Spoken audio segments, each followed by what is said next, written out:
The death of 18-year-old Anna Kepner aboard the Carnival Horizon has become one of the most unsettling and high-profile cruise tragedies of the year. What initially appeared to be a medical emergency aboard a Caribbean sailing has since spiraled into a complex and emotionally charged criminal investigation. New information, particularly the reported cause of death, suggesting asphyxiation via a grappling-style bar hold, has shifted the case from a mysterious onboard fatality to a chilling possible homicide. As more details come into focus, they raise critical questions about the circumstances surrounding Anna's final hours, the individuals present in her cabin, and the environment of cruise ship investigations at sea.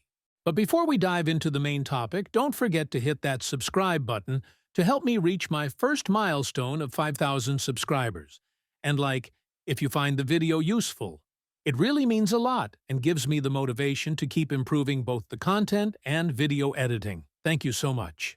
The timeline of events begins on November 6th, when Anna, traveling with her father, her stepmother, and her stepmother's 2 children, joined the rest of the passengers for dinner. Witnesses and family members say she appeared to feel unwell and excused herself early. What happened between her departure from the dining room and the following morning has now become the subject of intense FBI scrutiny. On November 7th, just after 11 a.m., a cabin steward discovered Anna's body under a bed in the stateroom wrapped in a blanket and life jackets, an arrangement that immediately suggested concealment rather than an accidental collapse. The medical examiner would later document her time of death as 11:17 a.m., an oddly precise timestamp that has only deepened public speculation. For days, officials released minimal details. Early reporting avoided naming a cause of death, fueling online debates and misinformation. The breakthrough came only after a source connected to ABC News revealed that Anna may have died from asphyxiation caused by a bar hold applied around the throat, a maneuver commonly recognized in martial arts or physical restraint situations. Crucially, this source also stated there were no signs of sexual assault and no drugs or alcohol in her system. These details reshaped the narrative dramatically. Instead of exploring theories involving substance misuse or accidental suffocation, investigators are now focusing on whether physical force was used intentionally, impulsively, or during a struggle. The bar hold revelation has placed a glaring spotlight on one individual, the 16-year-old stepbrother, who shared the stateroom with Anna the night she died. Court documents from a previously unrelated custody case publicly identify him as a suspect, and the family has repeatedly pointed to him in statements. Additional allegations, some from Anna's mother, claim the teen was obsessed with Anna had entered her room while she slept on previous occasions, and at times carried a large knife. While these accounts remain allegations rather than proven facts, they form part of the picture FBI investigators must now examine as they reconstruct the events leading to Anna's death. The physical environment of a cruise ship complicates every aspect of such cases. Unlike typical land-based crime scenes, ships function as self-contained floating cities with limited police presence, constrained forensic capability, and thousands of potential witnesses or distractions. When a body is discovered, investigators must secure the scene while the ship is still in motion, preserve evidence in humid and fluctuating environments, and coordinate with U.S. authorities who may be hundreds of nautical miles away. In Anna's case, the Carnival Horizon returned to Port Miami nearly 24 hours after her body was found, an unavoidable delay that inevitably risks degrading evidence or altering witness recollections. Surveillance footage, door access logs, and time-stamped digital movements will likely play an outsized role in building the sequence of events.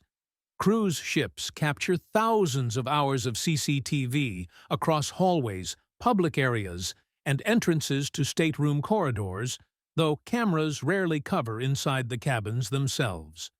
The alleged time of death, 11:17 a.m., suggests investigators have some form of data anchoring their estimate, whether from cabin entry logs, medical assessments, video sightings, or a forensic model based on body temperature and ship conditions. That specificity has led observers to believe investigators have already uncovered electronic or physical evidence narrowing the time window in which Anna died. One detail that has both puzzled and disturbed the public is the manner in which Anna's body was found tucked beneath a bed, wrapped in a blanket, and life vests. Such positioning raises the question of whether someone attempted to hide the body, or panicked, and tried to make it appear accidental. It also speaks to the psychological aspect of the case. If another person was involved, were they acting with malice, fear, confusion, or an attempt to escape consequences? The precise arrangement of the blanket and flotation devices could offer clues about whether the act was deliberate staging or an improvised effort to cover up evidence. Statements from Anna's family paint a picture of a vibrant, accomplished young woman whose future was just beginning. A varsity cheerleader, straight-A student, and aspiring military recruit, she was known for her energy, positivity, and love for water sports. To her parents, the idea that her death could involve a form of physical restraint is both devastating and shocking. Her mother continues to vocalize frustration with the pace of the investigation, arguing that the cruise line has not been sufficiently transparent and that the public deserves answers. Her father has been more restrained in his statements, but is cooperating fully with authorities. Legally, the case sits at the unusual junction of maritime law and federal criminal procedure. Because the ship was in international waters at the time of death, the FBI, not local police, is responsible for investigating. This jurisdictional structure often contributes to delays in information release, as the agency tends to hold evidence close until toxicology autopsy and witness interviews are complete.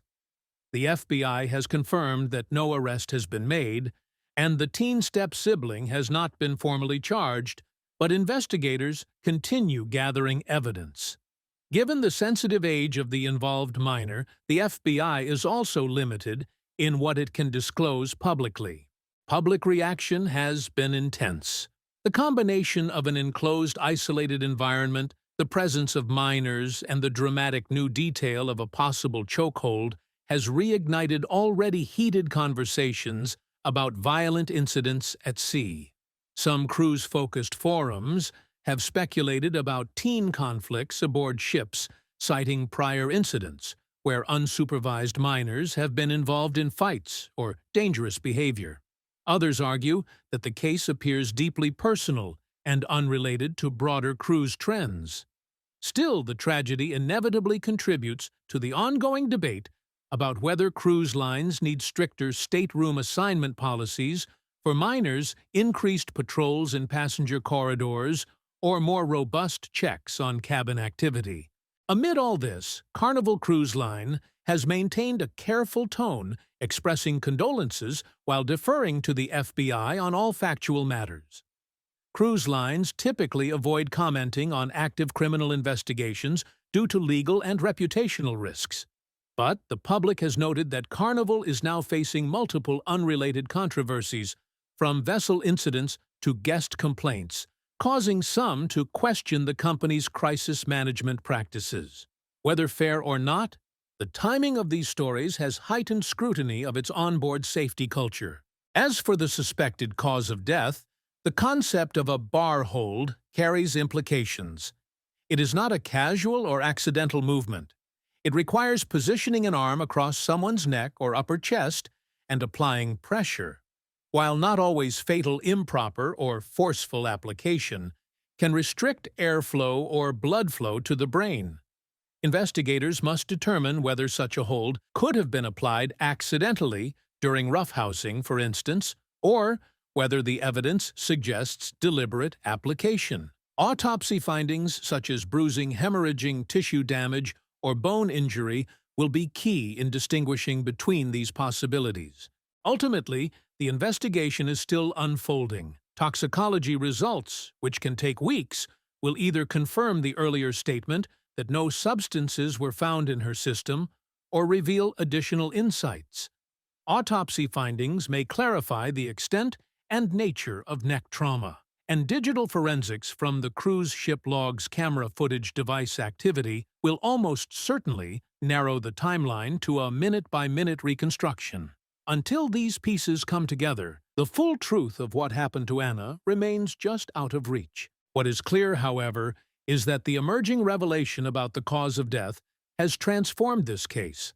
No longer viewed solely as a tragic loss at sea, the situation now reflects the hallmarks of a potential crime, a concealed body allegations of obsession, documented conflicts, and a form of restraint associated with physical confrontation. The question now is not whether something went terribly wrong, but how, why, and who may have been responsible. As the investigation progresses, the public, the family, and the entire cruise community await answers. For now, the chilling possibility that Anna's final moments involved a violent chokehold stands as the central and most unsettling development in one of the most disturbing cruise incidents in recent memory.